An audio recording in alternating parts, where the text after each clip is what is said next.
I'm Stephen, you're watching Stephen Loves Science, and we're continuing our discussion on gases.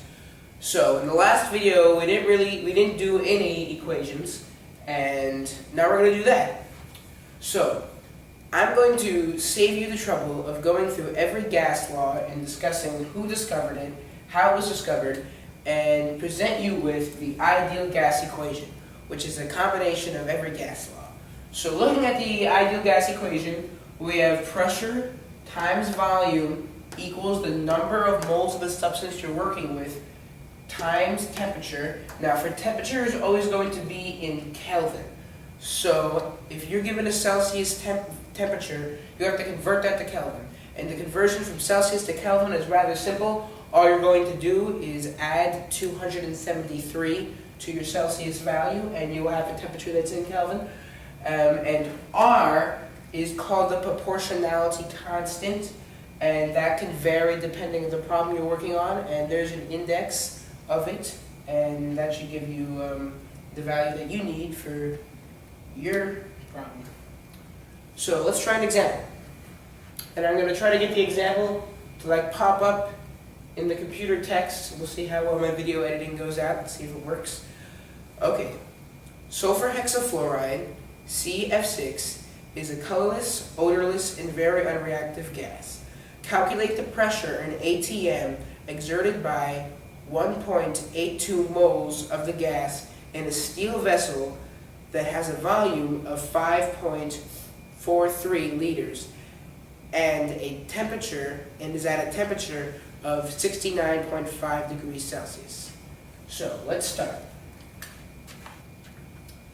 First, we're going to want to modify our Pivnert equation and change it so that we get to pressure, because the problem is asking us to give it pressure. So in order to do that, we're going to have to divide by volume.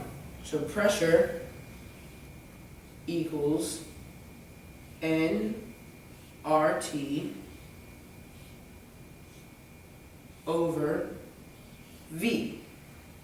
So let's plug in the numbers from our equation. P equals, and we have 1.82 moles of our substance. Now I'm going to leave out the units because I don't want it to take up the entire length of the field of view that I have. So it's going to be moles, 1.82 moles times our proportionality constant, which in this case is 0.0821, and the unit for that is liters times ATM over Kelvin times moles. And that is going to be multiplied by our temperature, which was given to us in Celsius. In Celsius, it's 69.5 degrees Celsius, but we're going to add 273 to that and get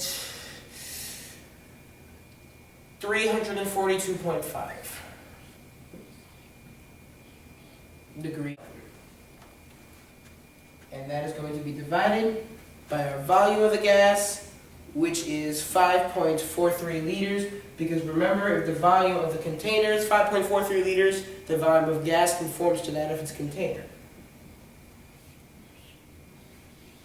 And if we carry this out correctly, we should get pressure is equal to 4.92 ATMs. Sorry, 9.42 atmospheres.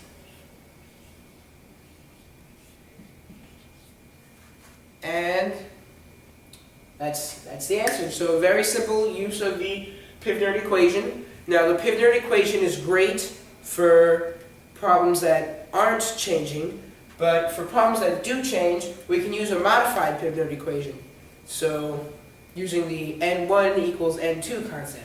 So we'll do that in the next video. That's all for now.